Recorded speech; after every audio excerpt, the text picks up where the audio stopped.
Good day everyone, I am Gian Rosarito. Ngayon, tatalakayin natin kung ano ang rehabilitation at kung paano ito nakakatulong sa mga persons deprived of liberty o kung tawagin nating mga PDL. Una, ano nga ba ang rehabilitation? Ang rehabilitation, ito ay proseso kung saan tinutulungan nito ang isang tao upang mabago ang kanyang sarili at maging maganda ang kanyang buhay.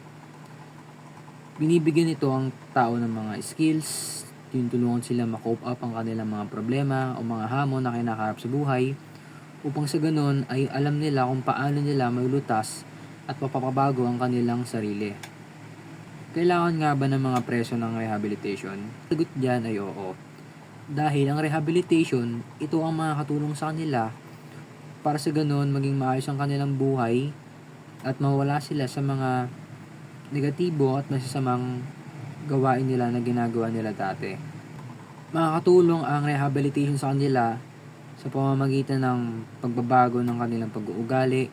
Masusolusyonan nito ang kanilang problema sa kanilang mental health, sa kanilang lack of skills, sa kanilang character, attitude, and behavior. Nang sa ganun, kapag kumaharap sila sa mga maraming tao, ay magiging maayos at magiging desente ang kanilang pag-uugali para matulungan nila ang kanilang sarili pati na rin ang komunidad na kanilang kinatatayuan. Ayun lang po at maraming salamat.